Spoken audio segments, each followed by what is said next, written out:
മകൻ മരിച്ച ദിവസം മാതാപിതാക്കൾ ജീവനൊടുക്കി. ഒരു വർഷം മുമ്പ് മകൻ മരിച്ച മലയാള മാസം അതേ ദിവസം അതേ സമയം ദമ്പതികൾ നെയ്യാറിൽ ചാടി ജീവനൊടുക്കിയത്. ജീവന് തുല്യം സ്നേഹിച്ച മകൻ്റെ വേർപാട് താങ്ങാവുന്നതിലും അപ്പുറമായിരുന്നു ഈ മാതാപിതാക്കൾക്ക്.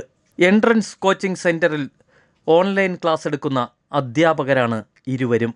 തിരുവനന്തപുരം മുട്ടട സ്വദേശികളായ സ്നേഹദേവും ശ്രീകലയും അരുവിപ്പുറം വലിയ വിളാകം കടവിൽ ചാടി മരിച്ചത്.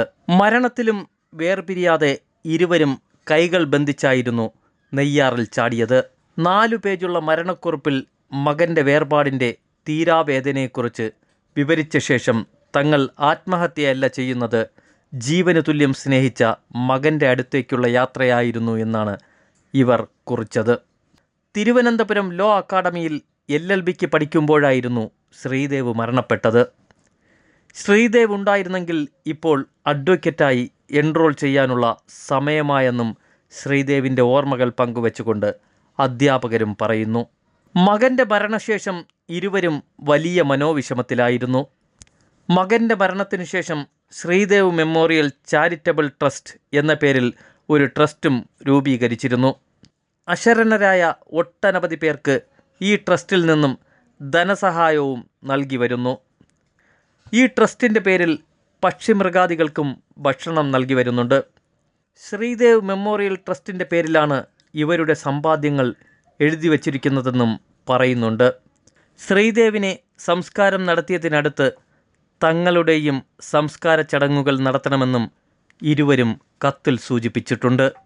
മകനെ ഏറെ സ്നേഹിച്ച് മകനിൽ വലിയ പ്രതീക്ഷ അർപ്പിച്ചായിരുന്നു ഈ രക്ഷകർത്താക്കളുടെ ജീവിതം കഴിഞ്ഞു വരുന്നതിനിടെയാണ് അപ്രതീക്ഷിതമായി മകൻ്റെ മരണം ഇരുവരെയും തളർത്തിയത്.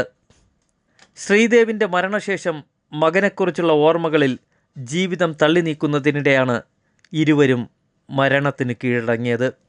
മരണസമയത്ത് പോലും ശ്രീദേവ് സ്കൂളിൽ പഠിക്കുമ്പോൾ ധരിച്ചിരുന്ന ബെൽറ്റ് ധരിച്ചുകൊണ്ടായിരുന്നു നെയ്യാറിലേക്ക് ചാടിയത്. ജീവിതത്തിൽ വലിയ പ്രതീക്ഷയോടെയായിരുന്നു ഏക മകനെ വളർത്തി വലുതാക്കിയത്. പഠിക്കാൻ മിടുക്കനായ ശ്രീദേവിനെക്കുറിച്ച് പറയുമ്പോൾ ഇരുവരും വാചാലരായിരുന്നു. പഠിക്കാൻ മിടുക്കനായിരുന്നു ശ്രീദേവ്. LLBക്ക് പഠിക്കുമ്പോൾ പോലും ഏറെ മികവോടുകൂടിയായിരുന്നു പഠന നിലവാരം ശ്രീദേവ് പുലർത്തിയിരുന്നത്. പ്രതീക്ഷയർപ്പിച്ച മകൻ ഈ ലോകത്തോട് വിട പറഞ്ഞതോടെ ജീവിതം അവസാനിപ്പിച്ച് ഈ ദമ്പതിമാരും മറ്റൊരു ലോകത്തേക്ക് യാത്രയായി. ഒരു ഓർമ്മപ്പെടുത്തൽ കൂടി: ആത്മഹത്യ ആരുടെ ജീവിതത്തിലും ഒരു പരിഹാരമല്ല. നമ്മുടെ ജീവിതം ജീവിച്ചു തീർക്കുവാനുള്ളതാണ്.